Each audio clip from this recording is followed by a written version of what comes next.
Warning: Where Did the Road Go should never be used as a personal flotation device. This month's Where Did the Road Go is sponsored by the following awesome individuals: Greg Ross, Allison Cook, Super Inframan, 36 Dingo, Yvonne Williams, and Michael Friske. Thank you so much for helping make this show possible. Transmission start. Welcome to Where Did the Road Go? Join us as we wander off the path and explore lost history, consciousness, the paranormal, unexplained mysteries, alternative thought, and much more. We are present on the web at wheredidtheroadgo.com. Now here is your host, Soraya.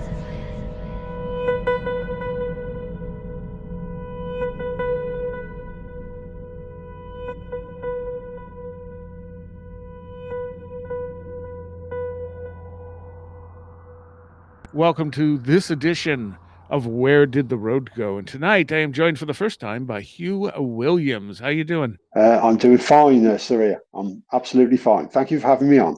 Yes, you have. Do you want to tell people what you do? Okay. I'm an author, a folklorist, researcher, I guess you could say, with a particular interest in the folklore, the stranger side of history, and a little bit of the paranormal. I'm at the space where they meet, where that sort of Venn diagram crosses over. I've had 4 books published now. I'm currently working on a 5th. They're all about different subjects, but they're loosely based on what is going on in the Midlands of England. And I try to make it interesting to people who don't even live in England. You know, they're going to find a lot of what they read, pertinent to them. So that's what I do, basically. I'm an author, I'm a researcher, and I have wide-ranging interests in everything to do with the high strangeness. UAPs, the paranormal, ghosts, haunting, love that side of stuff. And I like to look deep into why are we seeing or experiencing these things? Why are we? Is there some sort of context here? So, yeah, wide-ranging interests, that sort of thing. Okay. And we're going to be talking about your latest book, but what are the other books you already have published?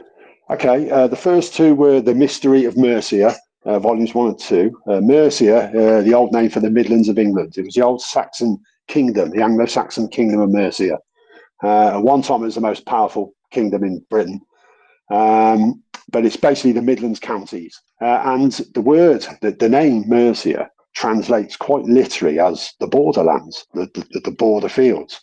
And I saw an idea there, a concept, where we are walking a borderland. When we go out, when we leave the confines of our home, when we leave work, we go somewhere unfamiliar to us. We're walking a borderland. It could be a borderland of time, maybe time change for you, sights, smells, etc., and where strange things happen. A liminal space, basically. Yeah. Because as you know, liminal spaces do tend to be where the strange things happen.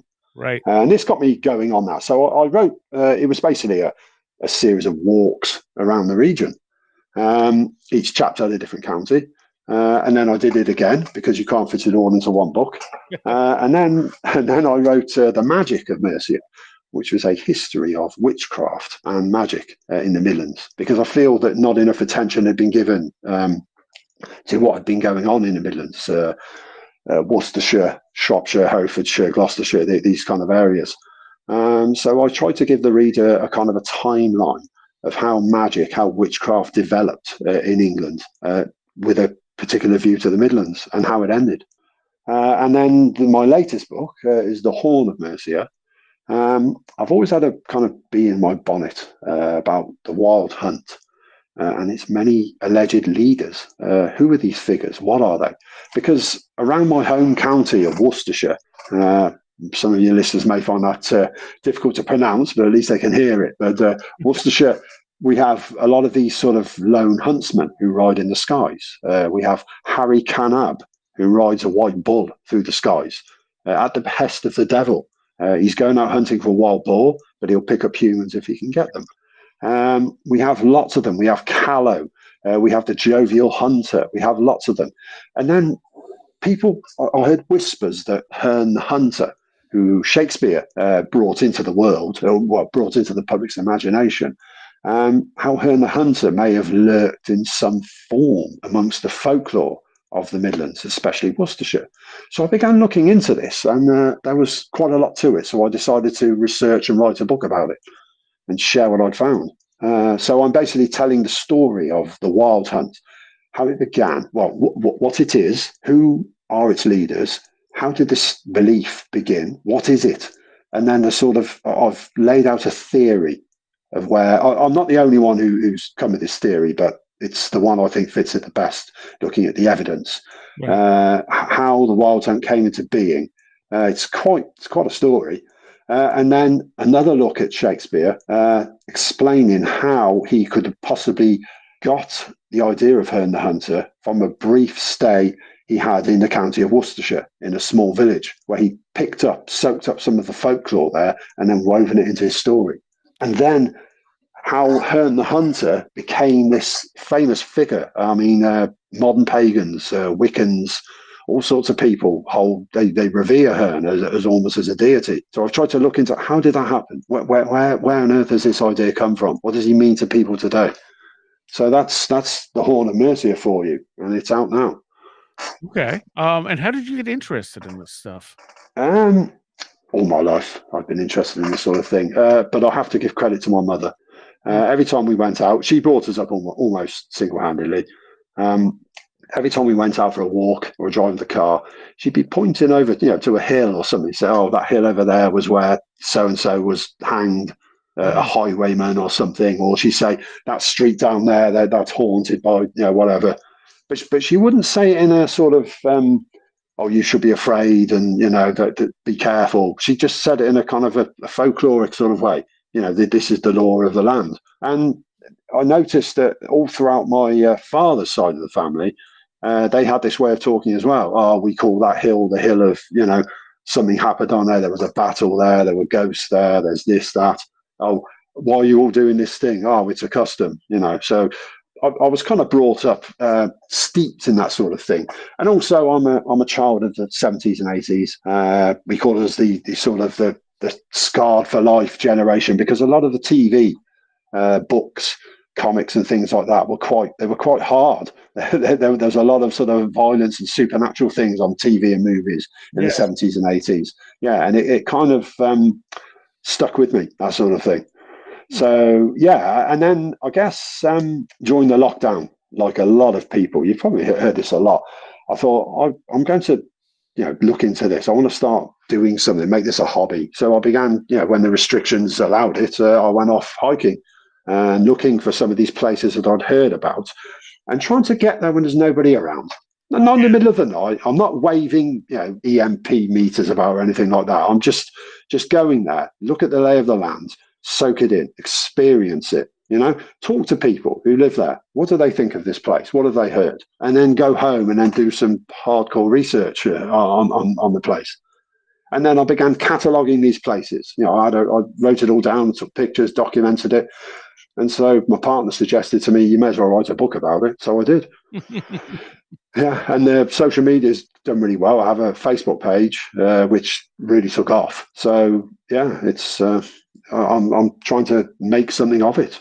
And what is the Facebook page? It's just Hugh Williams. That's it. And so if you just look for Hugh Williams, that's my author page. You'll know it's me because it's a black and white picture of the back of my head, kind of looking at a field. But although weirdly, when I paste the address, it comes up as Mysteries of Mercia. Yeah. So search for that as well. But because the problem is, I created a group called Mysteries of Mercia where everybody could post their own stories and pictures, but nobody ever did. I was the only one who did it. So I used that. So I think when it transferred over to a page, it's just used a name. I don't know why. Okay. All right. Yeah. And is that the only social media you have? Yeah, I have Instagram too. You can find Hugh Williams or Mysteries of Mercia on Instagram. You can find me on there. I don't do the X thing. I mean, I've got an anonymous account, that I just read things, but I don't post on X. No. So as far as the Wild Hunt goes, they can. Sorry, I forgot to say website www.mysteriesofmercia.com as well. Oh yes, and you have a bunch of articles up on there too. I do. You can buy my books there and some of my older articles. I'm considering a move over to Substack. for a sort of cleaner experience, so I can put my essays out there. I was just going to ask you about that because I know you mentioned something about it. Yeah, I Yeah. do like Substack. Yeah, I think I'm going to move across and start putting some good quality full length articles on there, Nice. and we'll see where it takes us. So as far as the Wild Hunt, tell people a little bit about what the Wild Hunt is. Okay, well, we have this popular imagining, this popular concept of a sort of a raging army, a spectral army of ghosts, demons. They're mounted, well, some of them are mounted on horses and various other animals, and they kind of thunder through the clouds up in the sky. They're looking for souls to take. They're raging. You can hear them roaring, the horses neigh. And here they come. You know, it's a moonlit night, thunder's cracking, and they come bursting through the clouds. Sometimes, well, some people believe they're led by Odin, the Norse god. He's going out on the wild hunt, leading them. Others see other figures in it, but that's the kind of popular imagining of the concept. And you better watch out. You know, you don't want them to look you in the eye. You should throw yourself to the floor and just wait till they go over you. And then we have subsets of the wild hunt. We have the spectral lone hunters, the solitary hunters, who they don't really have much of an entourage. They just have their hounds and maybe a couple of retainers. And most of the time, they were cursed to kind of hunt forever up in the sky or across the hedgerows. And these often become conflated with the wild hunt. A lot of people see it as the same thing. And that's the sort of popular imagining of it. But as a concept, it was all the work of Jacob Grimm. So you're familiar with the Brothers Grimm? Yes. And now Jacob wrote his Teutonic mythology, and it was his huge sort of study of Germanic folklore, traditions, everything, you know, mythology-wise. So he wrote a lengthy section on the Wild Hunt, or the Furious Host, the Furious Army, because it's gone by various names. And he wouldn't be convinced otherwise that it wasn't Odin. He was absolutely set in it that this is a lingering pagan survival of belief in Odin, and that he's leading this hunt out across the skies. But this was all Grimm's idea, but it's stuck. That idea is stuck, and people assume that he was right, and that he was conflating lots of different strands. He had the idea of the Furious Army. He had the idea of the solitary hunters. But then we have this medieval concept of the processions of the dead, where these sort of, I guess you could liken them to hordes of zombies, where these sort of the dead were just walking around medieval Europe, calling out to people, can you pray for us? Because we're stuck in purgatory. So can you send us on to heaven? We need your prayers. So you had these processions just wandering around. Sometimes they're clothed in certain items. They wear the clothes they would have worn in life. And they're carrying the tools of their job in life. You'll often see soldiers armed, but you'll see men carrying tools as well. And they're kind of wandering around. So it's almost as if Grimm conflated all three of those ideas into this one concept. But it was absolutely by no means a pagan survival in that way. No, I think he was wrong. I'm not the only person who thinks this. I mean, Professor Ronald Hutton, one of the most respected folklore experts in the world, has the same idea that Grimm just took these strands and created something, a construction, which wasn't there before. I believe that the wild hunt, basically, from what I can see, it came out of the processions of the dead. But where did the processions of the dead come from? So if we go right back, and again, I'm hardly the first researcher to look into this theory. If we go right back to the beginnings of Europe, the beginnings of people in Europe, to the Indo-European, the steppe people. Okay, so we're talking right down there on the sort of Asian European steppes. These guys, there's a theory that unlanded young men, so basically second and third sons, because the first son would inherit land. Unlanded men, when they became a certain age, they were pushed out in groups and left to fend for themselves. But they were expected to form a clan of killers. And they were given free rein. They didn't have to abide by any laws, anything like that. They could just go out and do what the hell they wanted. And they were expected to become men, to become warriors. So they were expected to attack their enemies mercilessly, steal cattle, women, and come back. And then they lived for a couple of years like this, and then they returned to their tribe as men, as warriors. So, I mean, I guess people who aren't familiar with this concept may be familiar with the Spartans, how the sort of the young men were expected to become violent killers from a very early age. So you have this, and they were known as we call them the Koyos, with a K, a Koyos, Koryos, the Koyos. And these clans, they had to forget their name. They couldn't refer to them, they had to take up a new name. They had to forget everything, who they were, how old they were, everything. They took animal names. They were like pig, dog, and they wore furs. They wrapped themselves up in furs and off they went. They would elect a leader. They draw him by lots. He may wear something that marks him out as a leader, perhaps a headdress, perhaps something antlered. We don't know. This is just speculation. But they would go out, and can you imagine how terrifying this would be to people? That there's this group of people who basically black themselves up with soot, their faces, everything. They wear sort of wolf heads, and they just come shrieking out of the night and kill everything in their path and steal everything they don't want to kill. And then they go back to their camp where they fight each other, stack their cattle and use the women that they've stolen.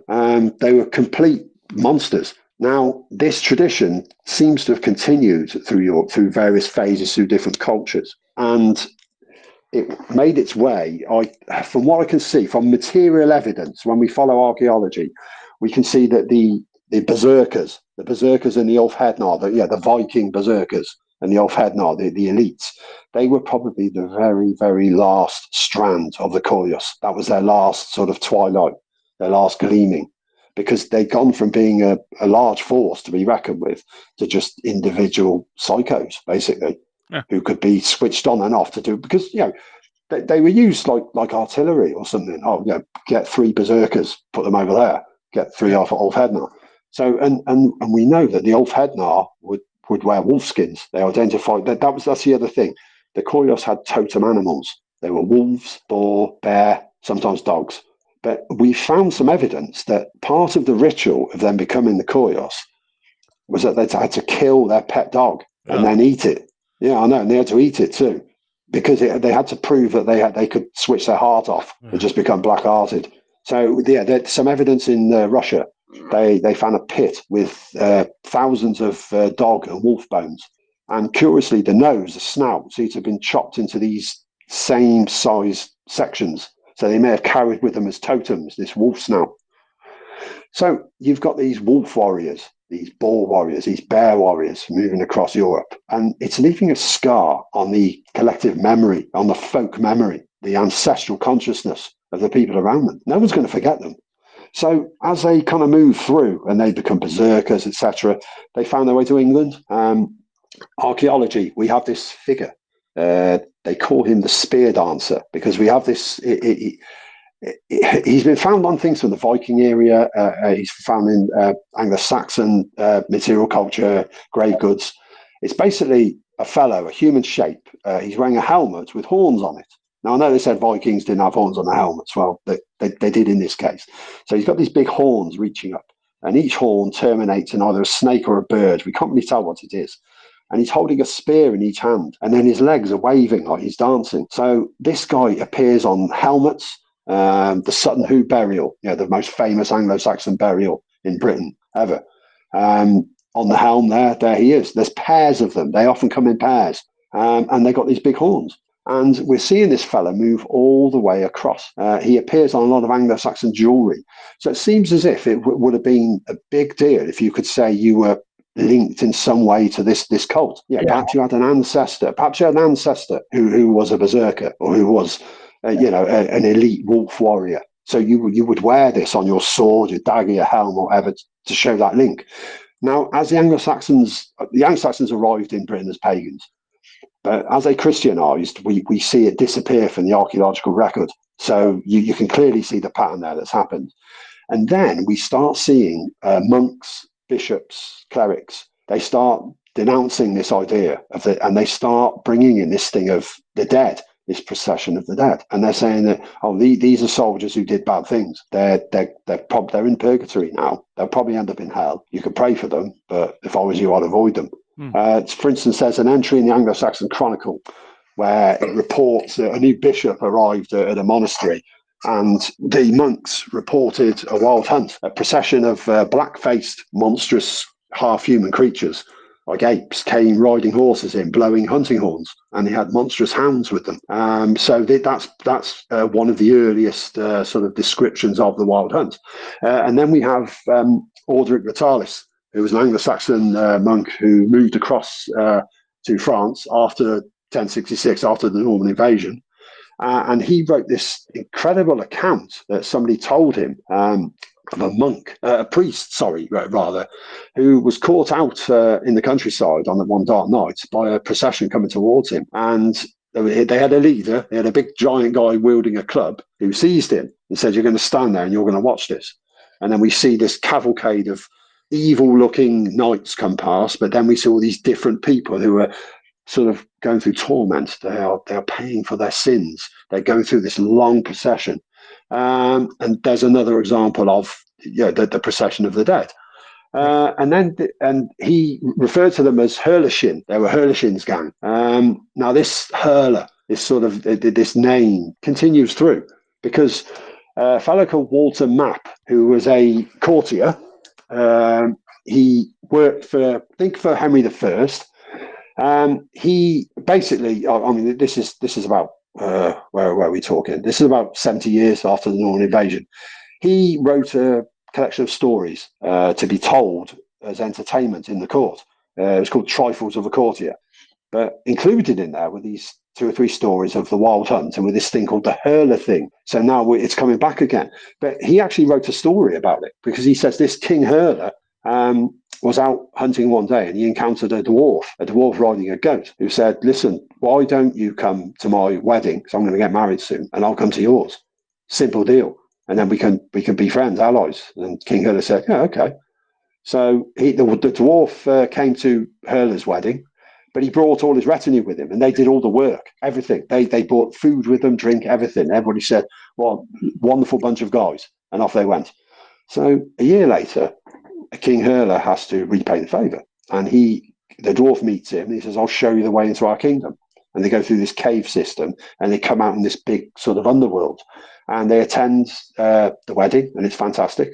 And before they go, the dwarf, he says, "I'd like to give some gifts," and he gives him hunting related gifts. He gives him hawks to hunt with, and he gives him some hounds, and then he hands him a puppy bloodhound, and he says, "Take this pup bloodhound, carry it, but you guys cannot get out of your saddles until the dog jumps down of its own accord." And Hurler's like, "Okay, all right, I'll work with you on that one."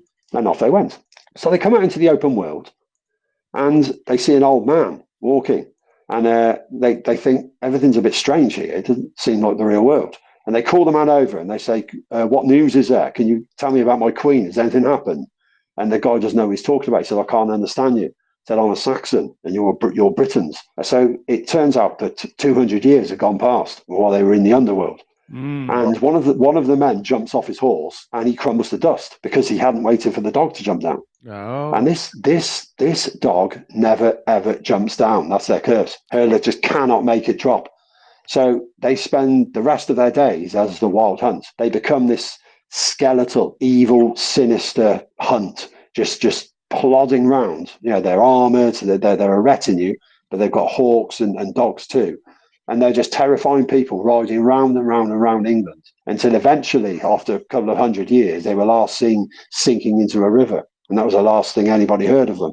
And then we get these just odd sightings of the Hurler thing, they called them, like Hurler's thing, Hurler's group. We get these odd mentions of them through history as we go through. So that you can see where it turns, where the Koyos, the Berserkers, where it kind of evolved into this concept, this Christian concept of the procession of the dead. So it's been Christianized, basically. A pagan concept has been Christianized. It basically died in England, as far as I can see, and across a lot of Europe. It was only in Germany, Austria, where the sort of legend continued. England, it became, you'd say, if you were describing drunk men in a pub or hooligans, you'd call them Hurlerwains, and that's the old Hurlershin name coming through again. And it was just a bit of a joke. It only came back as various folklorists began developing this idea of the wild hunt. A German poet, Gottfried Berger, wrote the story, the Wild Hunt, this poem, about a nobleman who was supposed to go to church, but he didn't. He didn't care what he did, and he went out on a hunt with his dogs. But as the hunt is going on, they're getting faster and faster. They're being driven mad, and they find a hermit cell. Now the hermits would be these sort of Christian ascetics who would go and sit and pray and meditate in their little cave or hut. And he profanes it. They go in there, they attack it, and they smash it up, and that's it. They're cursed. So they basically become the wild hunt at the end of it. They're cursed forever to ride around. Well, this poem had a massive influence across Europe. All of a sudden, everybody's seeing the wild hunt. Oh, yeah, it's up in the sky there, these things riding around. The wild hunt is coming back. But we also have these different strands. We have phantom armies. Now, I mean, you have phantom armies everywhere. You have them across there in the States. I'm sure you're familiar with Gettysburg. Oh, yeah. And people think they can hear cannons firing and things, don't they? And they can see men running about. So, battles are played out again. And this sort of thing started happening a lot. And this fed into the idea of the wild hunt. All these things are feeding into it. So we start heading up into the early modern period, and it's very much a folkloric concept. We still get in these noblemen who hunted on a Sunday and they're getting cursed, or other things. I mean, there was a fella. I mean, there's a folk story that he didn't want his daughter to go out with this man, so he locked her in her room in a castle. She jumped out the window and killed herself in the moat.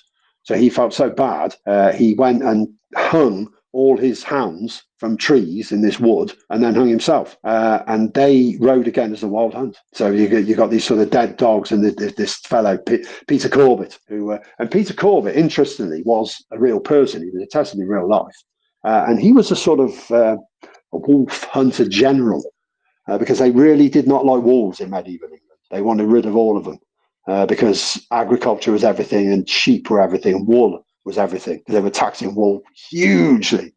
So they had to be seen to be doing something in return, the authorities. So he hired Peter Corbett, who was a martial lord, a nobleman. He said, I want you to kill every wolf in this set of counties. And he more or less did. I think he killed the last one in the Forest of Dean. He personally killed the alpha male.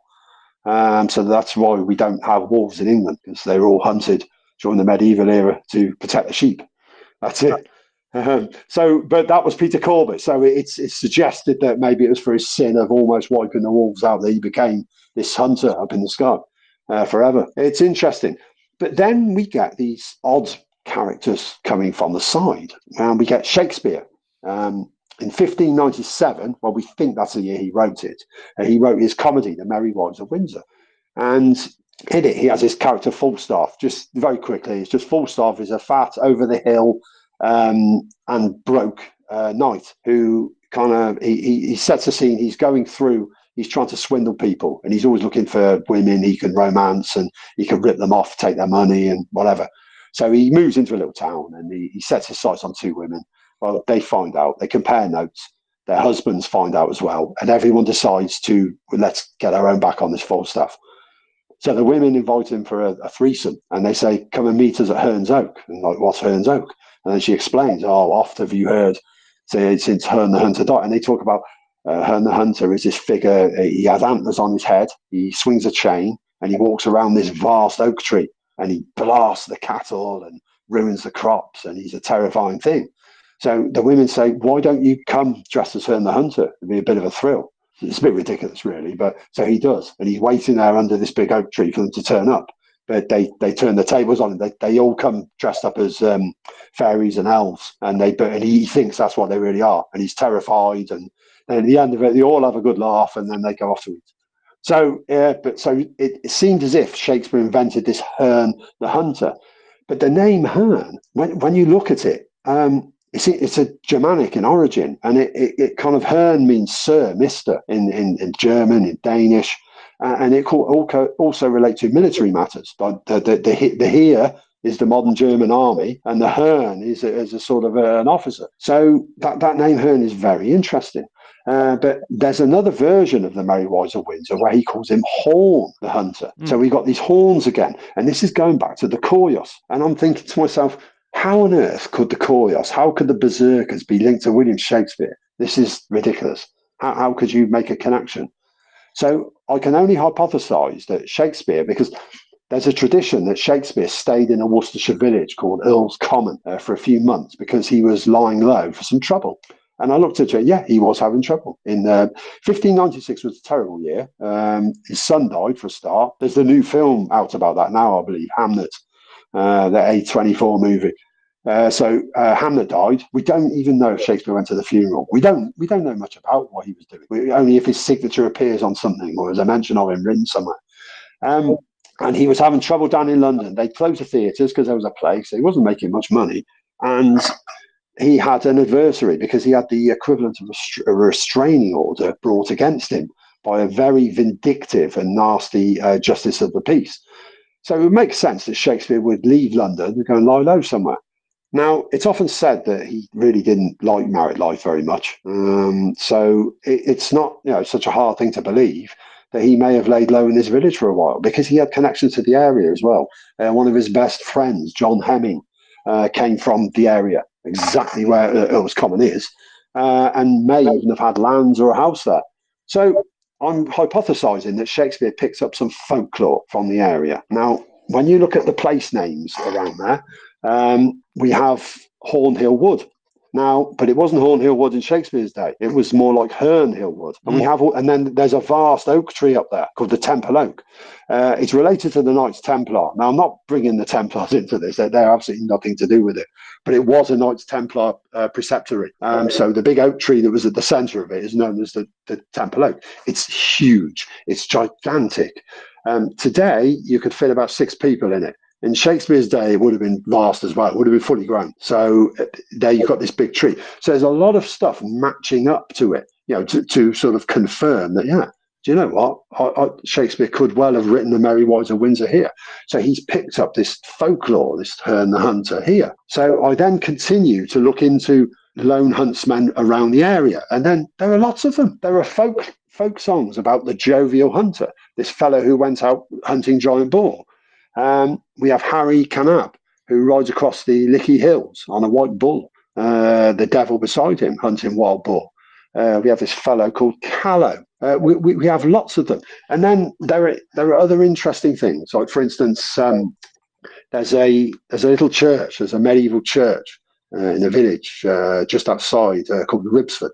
Just outside Worcester, just outside Bewdley near Worcester. And there's a tympanum above the door. It dates from the early 1100s.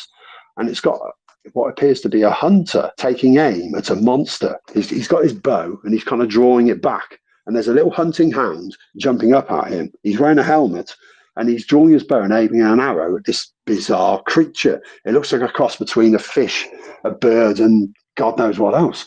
And it's kind of coming towards him. And so we have these little references to these mysterious wild hunters all around the area, around Worcestershire and around the Midlands. So basically, my book, The Horn of Mercia, was tying all of this together. I'm sorry if this has been a ramble, but you asked the question and I answered it. So I'm basically tracing the genesis of the wild hunt, if you like, how it came into being, where it went, and then who are these mysterious hunters and how are they all connected? And I mean, it's all around the world. I don't know if you're familiar with in Hawaii, they have the night marches. Yeah. See, can you see what I mean? There's a phantom army walking through the night. And you're supposed to prostrate yourself in front of them and not look. Exactly. Just like in Europe when the wild hunt is in the sky. I found that there's nothing to link Odin to it, because if you read the Eddas, both the poetic and the prose Eddas, there's no mention of any wild hunt. So I can't see where Grimm would have gotten that from. So there is a tradition called Oscarea or Asgardrea in some of the Scandinavian countries, in Denmark and Sweden. I know they have it. And that's a tradition where they say, yeah, Odin's riding through the sky. But that only began in the early modern period. You only started hearing about it in the later 1700s. So it's not an ancient tradition. So, I don't think Odin has got anything to do with it. It's an interesting thing because people take stories with them. And then when the New World opened up to Europe, when people were heading across to the Americas, they took those stories with them. Now, in Canada, in Quebec specifically, in the French-speaking area, they have this La Chasse Galerie, which was basically a bunch of fellows in a canoe that flies through the sky. And they're so angry that they can't get out of this canoe and come down that they fire arrows and shoot guns at people. It was basically a load of trappers who, one New Year's Eve, they were sitting drinking and they were all upset that they were missing their families. And this fellow was sitting by the fire. Nobody had noticed him before. This mysterious fellow and he coughed and announced himself and said, I can help you with that. And they said, okay, what do we have to do? So come over with me, just the ones that want to do this. And they quietly went down and said, come by the river. He said, get in that canoe or kayak, rather. He said, get in it. Okay, so they all got in it, get the oars right. Now, just do everything I say. Don't go anywhere near any churches. Don't mention God. Don't mention anything. Just enjoy the ride, and I'm going to take you to your families. And the thing lifted up in the air, and it flew through the sky. And they went to their families, and they all had a great time. Said, right, you got to go back in now. So they did. But on the way back, one of the guys got really scared, and he started praying. And the mysterious fellow, who was probably the devil, he turned and said, stop that now, you're going to make us crash. And they clipped the steeple of a church, the spire, as they were going past, so they crashed. Now, one version of the story has them landing in a snowdrift, dusting themselves off and walking to the nearest church to beg for forgiveness. The other version has them stuck up in the sky now, and they're so angry they throw things and shoot at people. So that's kind of a wild hunt in the sky. But then in the States, now, I don't know, are you a Cash man? Am I what? So, a Johnny Cash guy? My dad was a huge Johnny Cash fan. Okay, Ghost Riders in the Sky. That's right. That's going with that. What a song. So that he's basically describing the wild hunt. That is exactly what he is doing. Now, it used to be said that it was an old Apache sort of tradition that they would see their relatives or their ancestors up in the sky. Well, that is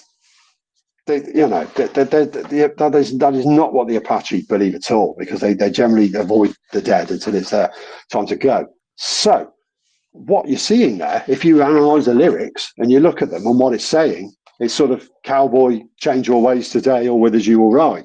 Well, what he's saying there, that is literally what Orderic Vitalis, the Anglo-Saxon monk writing in France, said when in his account of the fellows seeing the procession go past. And they all warned him, if you don't change your ways, that you're going to end up with us joining our hunt.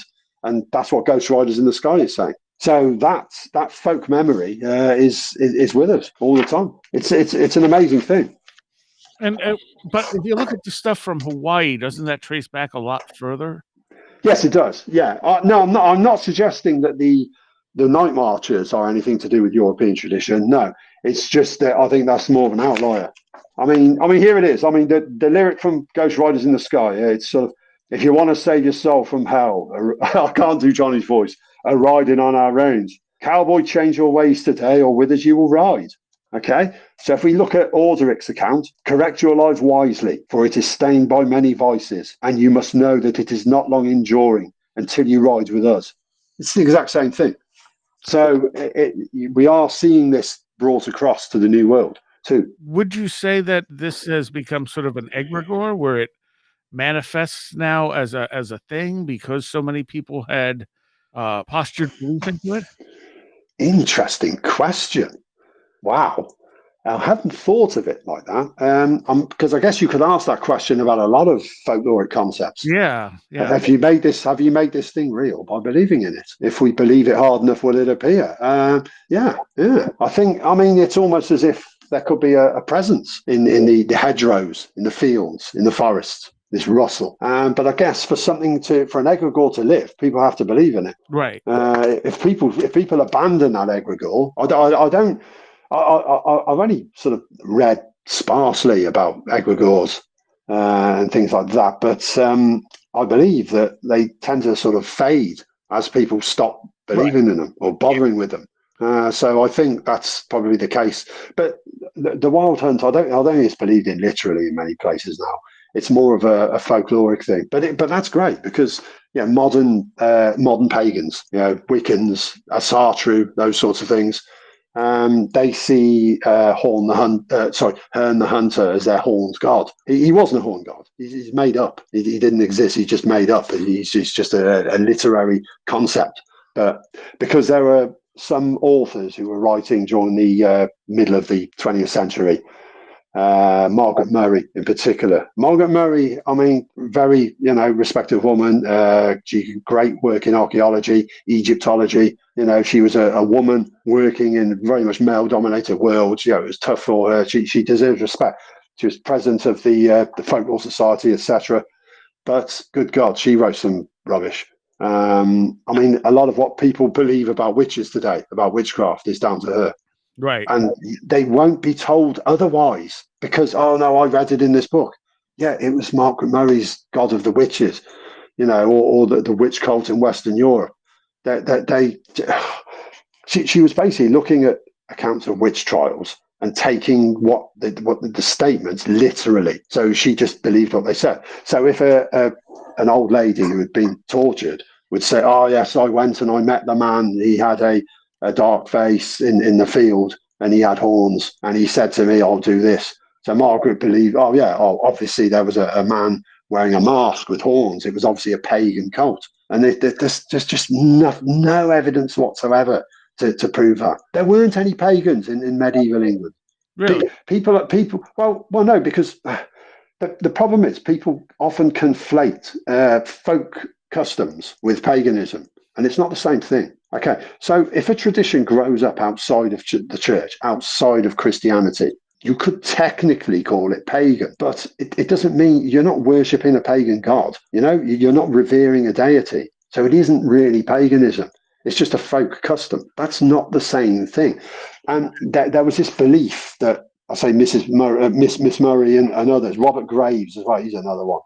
They believed that all of the folklorists, the Victorian folklorists and the one in the early 20th century, they began to believe that, the peasants, the poor, the people out in the countryside, they are mindlessly repeating these rituals and rites without realizing what they are, but they're pagan survivals. They become ossified. They become sort of fossilized. And this was just nonsense. That wasn't it at all. People just, I mean, people have superstitions. Pavarotti, Luciano Pavarotti, the famous opera singer, would not go on stage unless he had an elastic band wrapped tightly around his ring finger. Okay, he just wouldn't do it.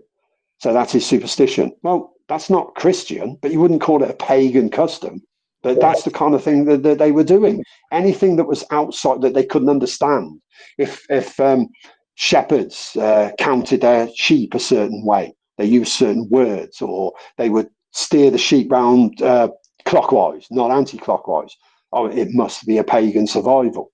And this sort of thing just got completely out of hand. They were just calling everything a pagan survival. So people often get confused with a folklore, a folkloric custom and a pagan custom, because a lot of these things were very much Christian. I mean, in England, we have a thing called the Abbots Bromley Horn Dance. Oh, it's fantastic. There's a village in Staffordshire called Abbots Bromley. And every year, the second weekend, generally in September, they have this ritual where 12 people, now 6 of them are wearing these antlers. Well, you hold them, it's kind of like a sort of a handle, and you hold it by your forehead, and they have to perform this dance, not just in Abbots Bromley, but all around the area. It's exhausting. It goes from morning till night, and they wear a special outfit. They wear these kind of +4s, sort of shooting pants and waistcoat, flat caps and everything. And they have these antlers are incredible. They're reindeer antlers, and they've been dated to the Anglo-Saxon era. They're really old. So people are like, how long has this tradition been going for? It's when you see it, it's quite something. When they come down the street towards you, you can almost feel the energy, the power of it. It's a powerful thing. So that there may be something in that one that may, perhaps there's a pagan origin, but if there is, I can't find it. The only explanation for it is probably the granting of hunting rights in a nearby forest, because we had forest law in the medieval era, and so sort of, certain areas of forest were set aside for the king and nobody else. You couldn't go in there, you couldn't take anything. So you could apply to have rights to hunt in a certain area, and then, so you get a letter back saying you can take this from there and nothing more. So they suspect that the dance was to celebrate that. There's also, if we go back to Shakespeare again, Shakespeare mentions a custom where after a successful hunt, they would gut the deer, they'd skin it, they'd cut the head off, and then the sort of the pelt, the back of it, that you put the stag head on your head, and then you perform the sort of celebratory dance wearing it. So it may be related to that, what they're doing. It's funny stuff. I could talk all day, all night about English folklore and European folklore and these customs and things. It's an amazing thing. So when you're talking about witchcraft, yes, what was real witchcraft back in the day? Okay. Well, again, people often confuse pagan worship with witchcraft. Right. So if you're a modern pagan, or whatever you want to call yourself, perhaps you're a wolf of Odin, if that's what you want to be, and you do a little ritual. Maybe you put a bit of blood. That's for Odin. That's not witchcraft. Okay, that's revering a god. That isn't witchcraft. It is not the same thing. Because even to the Vikings, to the Saxons, to lots of pagan cultures, they still did not like witchcraft. They weren't Christian, but they knew what witchcraft was. So, but basically, the persecution of witches began with Alfred the Great during the Anglo-Saxon era. He wrote his Book of Doom, and it was things that had to happen to bad people and things. And he said, "You shall not suffer a witch to live." And he put a long list of people who did things, the sorcerers, if you consort with sorcerers, this sort of thing, you'll be killed. Now, because people would often go off and consult with these herbalists, with these healers, with these cunning people. We call them cunning folk. That's because cunning just means they know things. They're clever. They were often referred to as wise men and wise women too. They're just wise. They know things. And they would do strange things, which may appear pagan to people. So as far as I can see, I think that part of history, they were more concerned about paganism than actual witchcraft. So anyway, to cut a long story short, to come through to it, witchcraft was diabolism. It was maleficium. It was evil. It was evil magic. You are carrying out evil work using magic. You're the devil's instrument.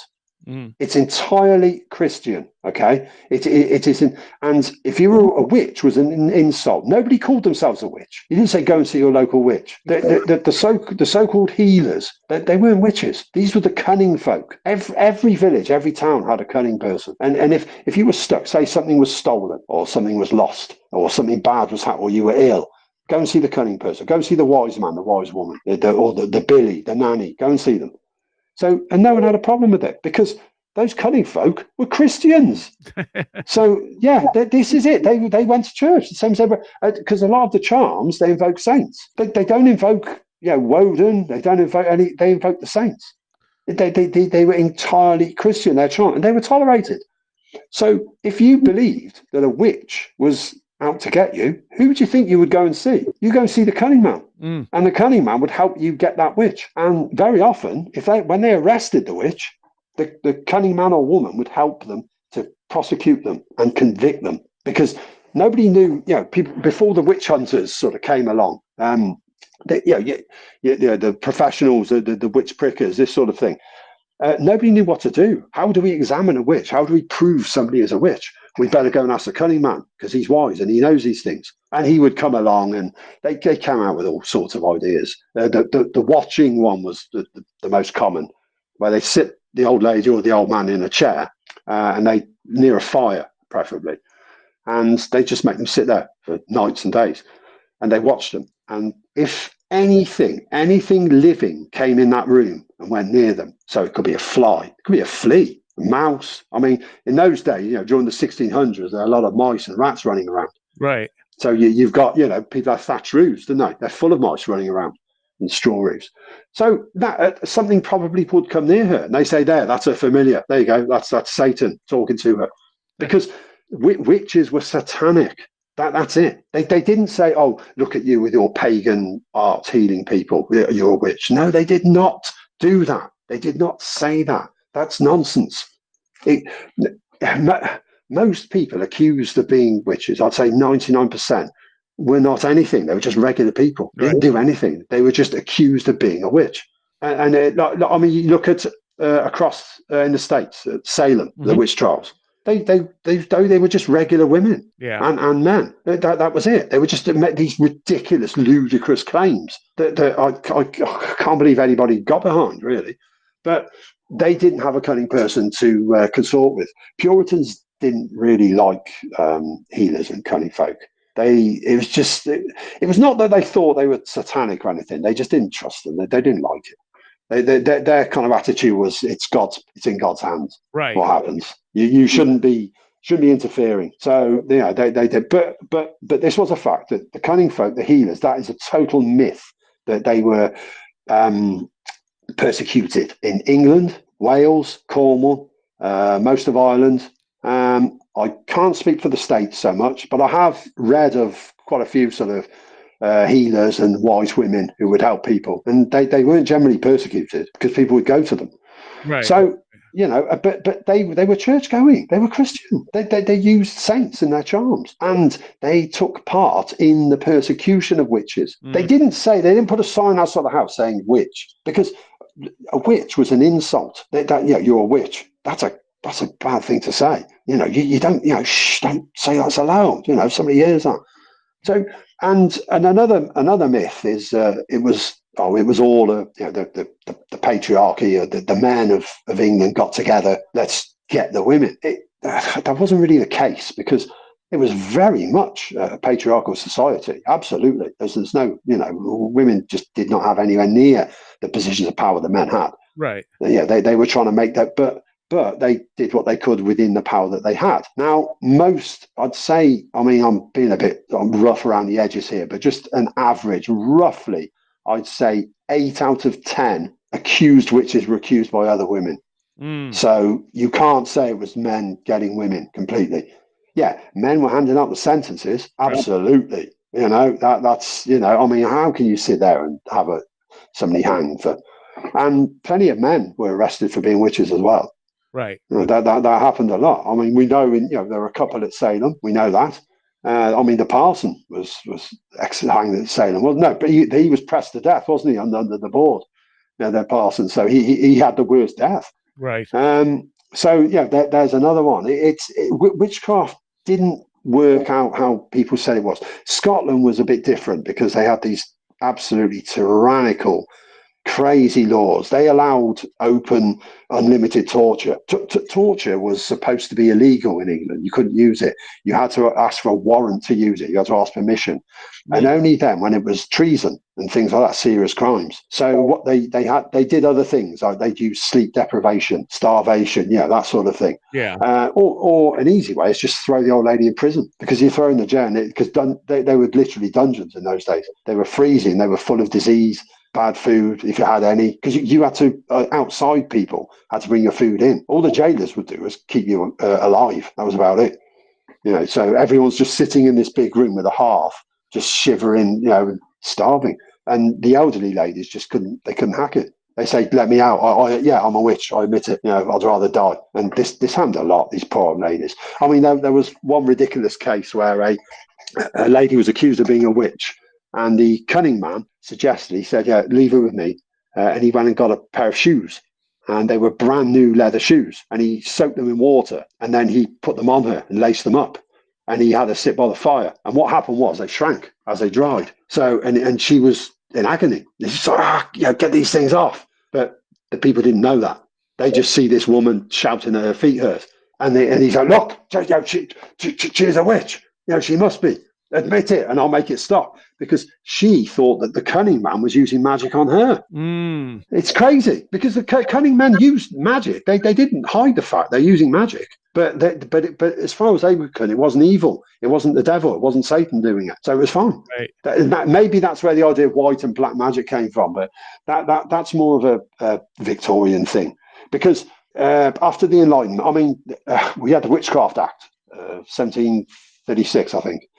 And what that did, it effectively banned the belief in witchcraft because people were becoming, well, people in the upper echelons of society were becoming embarrassed by the whole thing. They thought, yeah, this is ridiculous. What are these peasants doing? Yeah, they're hanging old women, accused them of it. What? Witches don't exist. So it basically made it a crime to call yourself a witch and to call anybody else a witch unless you had some kind of evidence. Well, there is no evidence to prove that. So it stopped.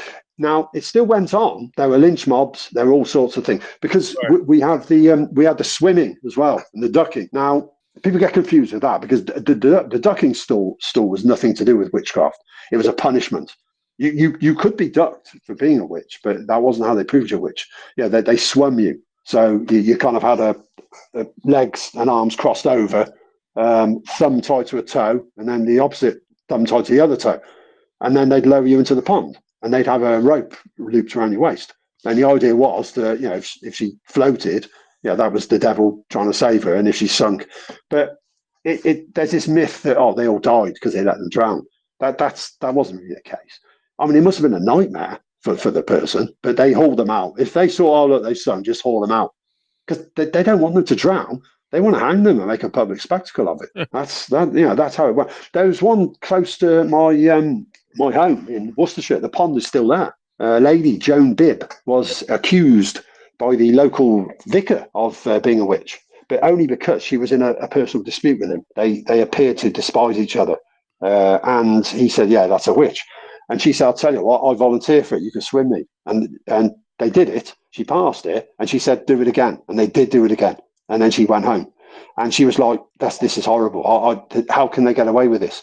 So she went to the justices and she successfully sued him for all the damage.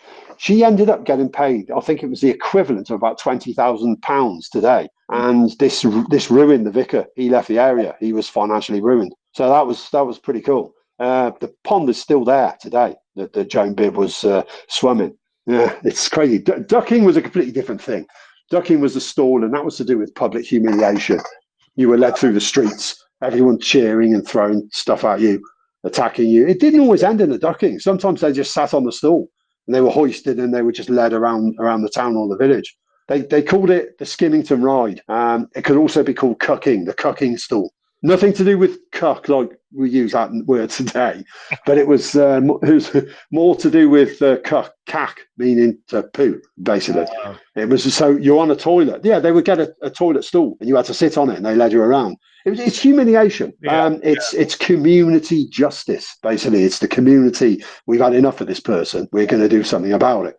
So you might get like a dodgy tradesman who does crap work, or a miller who sells, because they used to put brick dust in the flour to make it weigh more and stuff. If he was caught doing that, he'd be in some trouble, and they duck him for that, So that was a sort of. I mean, ducking still went on into the 1800s. It was still going on. Yeah, there's a ducking stall in Leominster Abbey. Yeah, I've seen it. Leominster Priory, rather. Yeah, I've seen it. It's quite a thing. It's quite a thing when you see one close up. All right, we got to take a quick break. We'll be right back. Okay. Quick mid-show break here. Contact info and a recommendation. Contact info simple. WhereDidTheRoadGo.com gets you to everything. Become a patron for $3. Get extra content with every show. Shows a couple weeks early and commercial free. And there's links there to everything. Contact info for me, as well as links to all the other stuff I do, all the social media for Where Did the Road Go, etc. As for a recommendation, I finally got around to watching the movie Good Boy, and it's good. As someone said, the dog is amazing. The movie is okay. Overall, I think it's meant to be a very symbolic movie, even though it's billed as a horror movie and it has horror elements. I think it's talking about something very different. Well worth the watch just for the dog. The dog's acting is phenomenal. Apparently, it took them 4 years to make it because of the dog, and no, the dog does not die in the movie. That is the most questioned. Apparently, once the trailer ran, it was the most asked question on Google the day the trailer was released. And that would obviously be a bad move on anyone's part. I think the only movie that can get away with that and really thrive was John Wick. But anyway, that's my recommendation. The movie Good Boy. It's interesting and it's well done. All right, back to the show. So I'm here with Hugh Williams, and we've been talking about, witchcraft most recently here. And so, as you're saying, that there were healers and they were Christian, but in other cultures, you had the same type of stuff going on, and they'd be shamans or medicine people or whatever. So it wasn't just a culture of that was born out of Christianity. No, and I guess, I mean, I can't speak so much on other cultures, but when you look at, for instance, indigenous Americans, Yeah. so you have what we used to call native, sort of tribes. They have a culture of casting people out of some of the tribes out of their communities who they think are performing evil medicine. Right. I mean, that's the skinwalker. That's basically what a skinwalker was. It was someone who was performing evil magic, evil medicine, and they were cast out. And you connected the skinwalker to the hunter as well. Yeah, because that's the Wendigo. Now the problem, the Wendigo is a different thing. That was more up in the sort of, I guess that was sort of, I guess today Vermont, Michigan, the borders with Canada, and up into Canada as too in Ontario. The Wendigo, all the Wendigo was, it was basically someone who would become so dark, evil inside, that they began eating people. So starvation, for instance, they had a lot of cases where people got stuck out in the snow and they were caught, they were starving, and they ate people that died around them. And when they tried to come back in the community, they said that there was a look in their eyes. There was a look, you knew what they'd done. They've said this a lot, haven't they, about like the Donner Party and things like that. They said when you look at someone in the eye, it's like they've got a look that nobody else can do in their eyes. Yeah. You know what they've done. So that was what a Wendigo was. It was someone who would just turned himself into this evil demon by eating people. He'd become it. There was no turning back. You couldn't have him back into the community. He's a Wendigo. So they're out there and they're gathering this bad medicine, this power. Now we have this popular image of the Wendigo as this thing with antlers and a skull. Yeah. That's rubbish. It's just a normal. It's an admittedly sinister looking person, but it's a person. All right. Now I think that was Algernon Blackwood. He was an English author who wrote The Wendigo. It was a short story, I think, back in the 1920s. And if that's wrong, I apologise. I haven't read it for such a long time. But he described it with the antlers and everything. So that's where that came from. Okay. That is not what a Wendigo looks like, I'm afraid. It's just a kind of evil, shady, sketchy, sinister-looking human. And the skinwalker then is just the evil magic practitioner. Kind of, yeah. And because they've been doing this thing that basically they've made themselves unacceptable. They're taboo. They can't be reconciled with the tribe, with the community. They can't be reconciled. So, and they won't be accepted in any kind of afterlife either. So they're out there. They're just the skinwalker. So the skinwalker can take on any sort of form it wants. It will take on someone's skin. It could be an animal. It could be a deer, a snake, anything coming towards you. We have this popular modern image of outside of indigenous traditions, by the way. This is just people who have nothing to do with that, who have come up with this idea of this sort of, how can I put it? This thing stitched together, different pieces of skin around itself, and it's kind of wandering around, which sounds horrifying. It's kind of this zombie with patchwork skin, but that's not really how the skinwalker was originally described. But I do think that the concept of the skinwalker that we have out there, that the folklore that's out there now, the modern, is very interesting nonetheless. Sure. Because if we're talking about, I mean, this is a whole other subject. We could go off at a tangent here, but we talk about demonic energy and demonic beings and kind of balls of energy. And I think that's the sort of thing that when you're talking about skinwalkers, I think that's what we're talking about, this sort of energy. I mean, I've done a complete turnaround here as I'm talking, but I've often wondered about, I mean, I've had some unusual experiences out in the field. I've had quite a few, and I don't really tend to talk about them for the simple reason I don't understand what happened. Right. So I can't say to you, I saw a ghost, or I saw this thing in the sky, or this thing happened, because I how do I know that it's a ghost? I don't know what happened. And that's how I've had that a few times, and I've come to sort of wonder, sort of in a sort of daydreaming out of the window way, whether there are pockets of energy, these sort of beings almost, that are not of this world, that float around our world. They'll linger in places. They're not a person. They're not a soul. They're not a ghost. They're not a thing that we can relate to. They're from another dimension almost. And I don't think science can quantify this thing. Right. They can't catalog it, because how can you capture this thing? How can you measure it? You can't. So it will always remain within the paranormal. And people talk about as if they're possessed, or they have lots of bad luck, or their house became haunted just suddenly and it wasn't before. And some of the sort of the Amityville horror. I know, the Amityville, most of it was a hoax. Right. But that sort of thing, where the man of the house, where the father, becomes incredibly depressed, heavy drinking, and everything goes wrong around them. That could be the same thing in action. Yeah. It's latched onto a host. It's like a parasite that needs that host. I also feel that there are, you get a lot of like weird monster encounters and stuff like that. And I think that our brain doesn't know what to do with some of this stuff, like, because it's never encountered it before.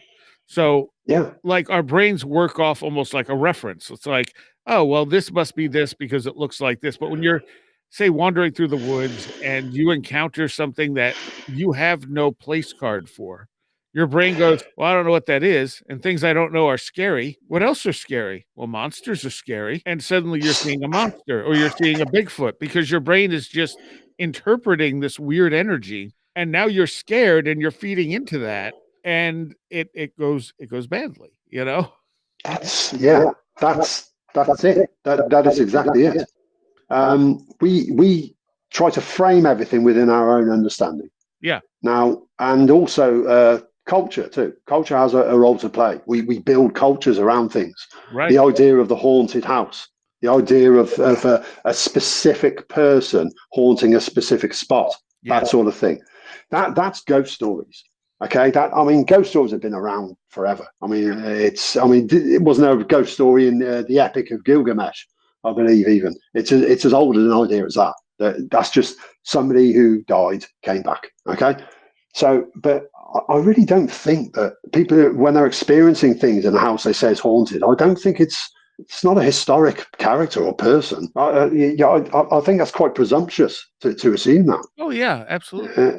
I don't think it ever is the ghost of so and so, and it may be. And like you were talking about egregores before, it may be the case that if enough people turn up at a place believing something, they may create it. Yes, go on. And that might be more of a tulpa type of situation. Tulpa, yes, that was the other one.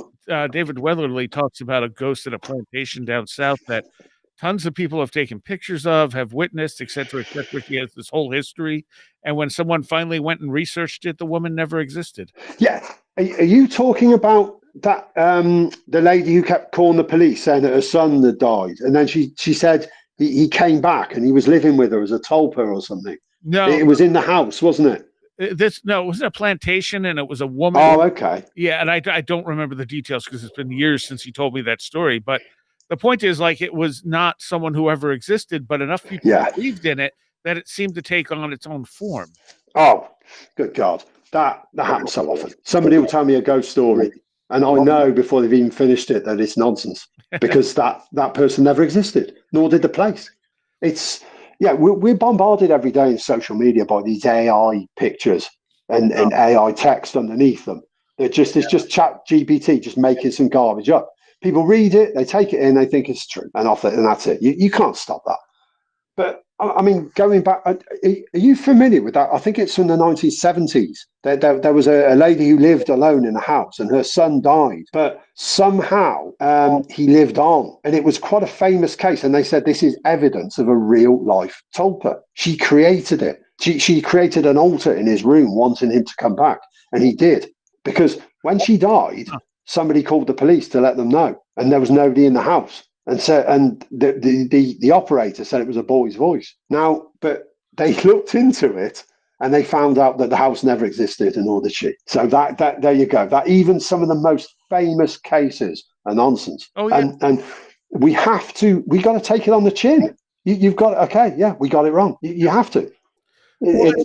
I think there's probably a multitude of things going on. People have these weird experiences, and ghosts in particular. I think there's so many potential explanations.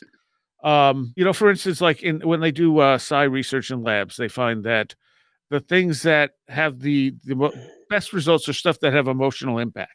So if you're at the scene of something where something emotional happened, you might be picking up on that information that's there and seeing it and thinking, oh, I'm seeing a ghost, when you're actually just seeing the emotional resonance of the area. Oh, yeah. I mean, okay, maybe a little insensitive perhaps, but Ground Zero in New York, where the World Trade Center was. Why aren't there ghosts walking around there? Why aren't people, poltergeist stuff flying around? Right. And why? There's nothing. And why do people have so many things associated with the Civil War, like Gettysburg and stuff? Yeah, exactly. It's an emotive subject. They want to believe it.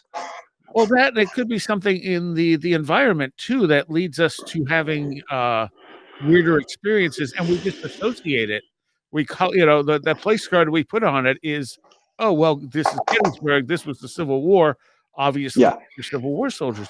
And who knows? Maybe they are. I mean, we can't say because we don't know, but I think there's a lot of other explanations that must be considered at the same time. Oh, absolutely. There was some research done in the early 2000s, I believe. They were looking into why people feel that there's a ghost around them. Right. And in Edinburgh, the capital of Scotland, Edinburgh, there were these catacombs, these tunnels under the city. They're kind of like the ones in Paris, but nowhere near as extensive. They're just old streets that were just built on top of. But you can go down there, and everybody's, oh, they're haunted. These, they make up these stories. Various individuals were bricked up down there, and lots of people and suffering, and everybody says they feel ghosts. And they carried out some experiments, and they tried to replicate the conditions down there, the light levels, the sounds, the humidity, everything. And they did. They managed to stimulate people's brains to believe that there was a ghost in the laboratory. Yeah. They replaced, they completely mocked up all of the conditions there. So they thought that it's something to do, that the brain was being triggered somehow by some combination of factors that was making people believe. I mean, why? Sometimes it's intuition. I mean, why do we get the feeling that we're being watched? Right. Why do we? No one's ever been able to explain that. They say it's an ancestral thing. It's just you're on edge because you're in possibly an unfamiliar place, you're alone, and your social conditioning, your upbringing, every movie you've watched, every book you've read has taught you that there could be something sinister about. So perhaps you feel that you're being watched. I don't know. I've had that feeling, and I don't think any of those factors were to blame. And Rupert Sheldrake has done research on whether or not people know when they're being watched, and has found that it does. People can tell when they're being watched. But when you're out alone and you feel like you're being watched, that's when it gets creepy, because I've had that happen a few times. You get that Oz effect where everything goes dead quiet and you're like, I shouldn't be here right now. It gets very oppressive, This is part of, I mean, going slightly esoteric off the sort of the folklore and the history thing, but the Mystery of Mercia project that I began with my books, that was part of it, that there are some strange places where where you feel everything's off kilter. Have I gone back in time? Why do I feel strange here? Because some forests, okay, we talk about ancient forests. There is no forest that has just lain untouched since the Bronze Age or the Neolithic Age. No, they've all been managed somehow, haven't they? But there has still been a forest of some sort there. Yeah. Right? It's always growing. That's chopped down, new tree, replaced. There's still this turning over. It's always been there. Okay, so when you're walking through woods like that, you're seeing what your ancestors may have seen 2,000 years ago.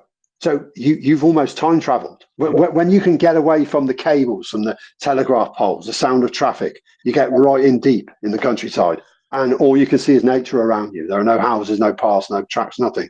It's like going back in time. You're in a state of nothing. You're not in the now, and you're not in the then. You're on the borderland. You're in the liminal space, And Go ahead. And this, I mean, liminal spaces, ghosts and ghoulies, that sort of thing, have always been associated with liminal spaces. So thresholds, Right. Portals, so doorways, windows, tunnels, caves, that sort of thing. Rivers, rivers are because they're neither one thing nor the other. Right. They're in between. And thresholds all through history, all through different cultures, people have believed that there's an underworld, or another world at least, and there's our world. So what if you're in between them both? That's the part that people fear. Mm-hmm, mm-hmm. Like, for instance, the Anglo-Saxons very, very much distrusted the burial mounds that they were discovering in England when they moved over here. Now, they when they were pagan, yes, they buried their dead in mounds, but not that kind of. I'm talking about the burial chambers, the Neolithic ones, the long barrows, that become dolmens, with the capstone. Mm-hmm. So they saw these things and thought, good God, they saw them as frightening places, a gateway to another world. J.R. Tolkien ran with this idea when he talked about the Barrow Wights in the Lord of the Rings. That's exactly the kind of thing. It's a funny thing. In some of the Anglo-Saxon poetry and in some of the Leechcraft and the medical books, they talk about barrows and burial mounds in very sinister terms. So portals. I mean, we have this idea that they call them witch marks, but witch marks isn't the best way. I'd call them ritual protection marks. You have them over there too. The Amish, the Mennonites. Do you call them hex marks? Is it? You call them? I think so. Yeah. So that's a ritual protection mark. It's to protect against evil, to protect against the devil, right, demons, anything like that. Okay, protect against witchcraft. But we don't like calling them witch marks because that's not really a very helpful term. Okay. Now over here, you will often see them most commonly. Around church porches. They're all around the door. People just chisel them in, these little marks. Marian marks. Marian marks are, I'm going off onto another subject now, but there was most of them seem dedicated to Mary, to the Virgin Mary. So you got the double V's crossed over to form a W. Like the movie The Witch. Yes. You're familiar with that? Yes. You see how it's spelled with the two V's? Yep. Yeah. Okay. That's. He's riffing on that idea there. So people would carve two V's and to form a W, and we call it a Marian mark because it means Virgo Virginum. It means Virgin of all virgins. Oh, okay. So it's for Mary, and you're invoking her as an intercessor to please go to heaven and pray for me on my behalf because my little Tommy, he's back at home and he's going to die if I don't do something. So that this kind of thing went on all the time. But also people wanted to protect the church because they thought my friend or my mother, my relative is buried in this yard, or this is the church I go to pray from evil. I must keep it protected. So you'd see these marks and symbols chiseled around porches, around doors, around windows. It was always in thresholds. They're always in these liminal places. People are scared of caves. That's a threshold. People saw them as frightening places. I had a odd experience inside a cave, which I did write about in my first book. In fact, that's the only experience that I've written about. The others, I don't, because as I said before, I don't really understand what happened. But I entered a cave. It was an old mine. It's called Odin's Mine, so there's a Viking connection. Because it was in the Danelaw. It was occupied by Vikings for quite some time, this area. It's up in the Derbyshire Peak District of England. Now, I was on my way to walk up this mountain, Mam Tor, but there was a cave off to the side. Oh, it's Odin's Mine. I'll go and have a look at that. We know that the Romans mined there. They were after the lead because, as we all know, they were slowly poisoning themselves with their lead water pipes. Right. But they didn't know that at the time, but they wanted the lead. And then later on, it was mined by various people. Then it collapsed and they just abandoned it. So you got this cave formed inside it. And I'd been told that there were these fossilized crinoids, this marine life, all on the ceiling of it. So I thought, I'll go in there, have a look. Walked in. You have to climb up to get in it. And it's not very big. It's just like a lounge going off one side and a lounge going off to the other. So it's not that big. Okay. And so I looked around. It's pretty dark. I thought, okay, I'll just take a couple of pictures and I'll go.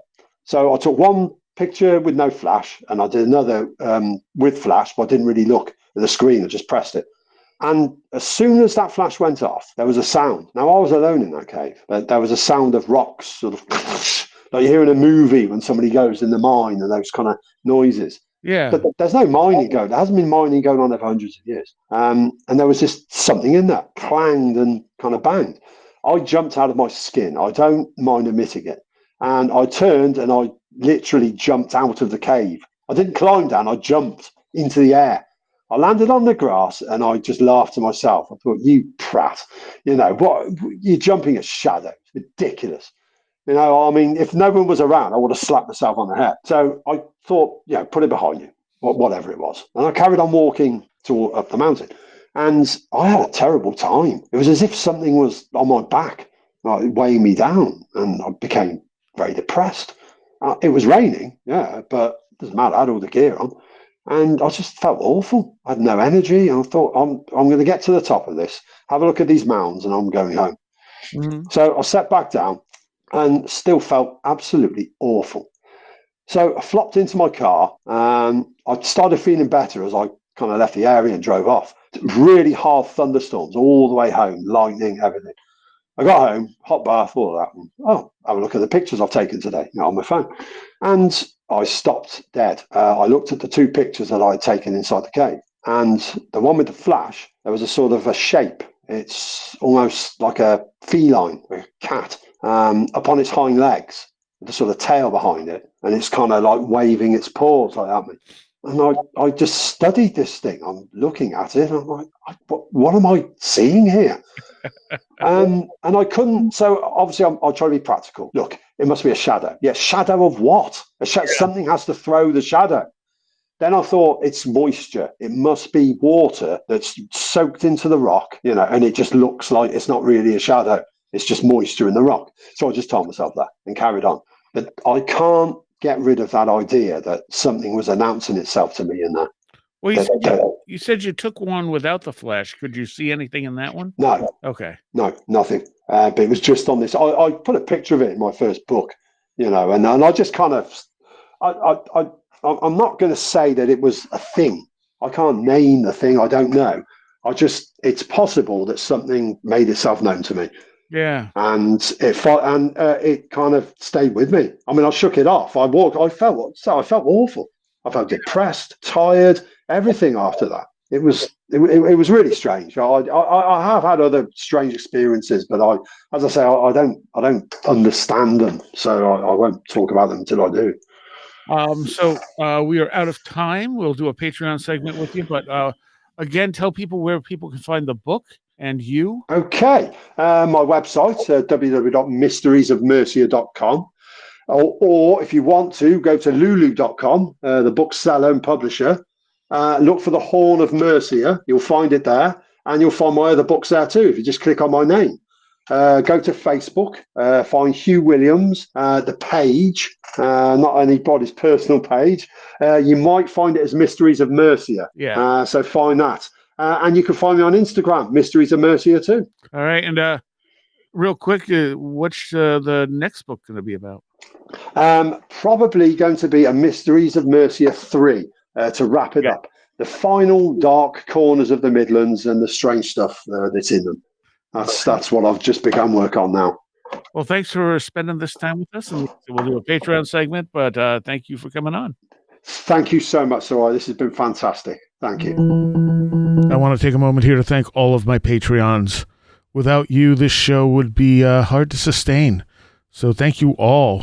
And a special shout out to the patrons pledging $10 or more. Greg Ross, Cherry Trapezoid, Tactical Therapist, John Blackburn, Matt in Delaware, Mark Smith, Madeline J., Marty Garza, Critter 80, Gantic, Allison Cook, Super Inframan, 36 Dingo, Sean Cosgrove, Matthew Sproul, Ruth Fortescue, Andrew Nichols, Martha, Tyler Glimstead, Christine, Mothman Bren, Mark Brady, Patricia Gaia-Quinta, Kevin Schreck, Linz Jackson K., Charles in Florida, Land of the Crazy and Communicable, Charles Davis, Kristen L., Giotto, Riker and Stark, Abby Allen, Bright Rectangle, Eric Citron, Kevin, American Rambler, Sam Sharon, Taylor Bell, Thunderboy, Eric Todd, and Witowski, Vincent Trewell, Will Powell, Barbara Fisher, Schmooples, Devourer of Mortal Souls, Jay, MTK, History and Coffee, Heather Wigton, Diane B., Beverly Williamson, Zach Thompson, Tom, Early Ritual, Jim and Sophie, Jonathan Frost, Victoria, John Bracken, Paul Jeffries, Janet's Planet, Ron Dupre, Laser Printer Jam, Perry Peters, Varosh K, MJ Armstrong, Jack Huntington, Lauren McLean, Stacy Sherwood, James Lindsay, Billuminati, Strange Stories with the Seeker and Skeptic podcast, Mark Shoemaker, Ron Dupre, Will Cherry, Seed Person, The Ghost Story Guys, Liam Huddock, Harold, Annabelle Smith, Caroline Walker, TDT Skunkworks, Craig Sagastumi, Colin Karras, Matthew Brown, and Paul Guile Simpson. Thank you all so very, very much. I hope you enjoyed that. I also did a Patreon segment with Hugh where we continued talking about various things. So if you're a patron, you'll be getting that very soon. If you want to become a patron, it's only $3 a month. It helps out greatly. If you like the show, you get extra content with almost every show. You get the shows a couple of weeks early, commercial free, plus extra stuff on top of that. So it's well worth it if you're enjoying what you're hearing. I want to welcome a couple of new patrons. Well, I guess 3 new patrons, Liz and Olivia Emmons and Zach Thompson. Welcome, and I hope you enjoy the content. And with that, I shall leave you. See you next time. You have been listening to Where Did the Road Go? This show is brought to you in part by our Patreons. You can find more at www.wheredidtheroadgo.com.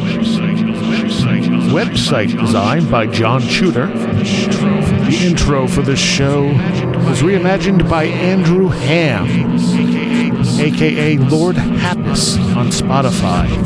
And the voice is Psyche Kamir of Psyche Corporation. Artwork for the show designed by Timothy Renner, Jeff Ritzman, and Nadim Mahibahi. General inquiries, comments, etc.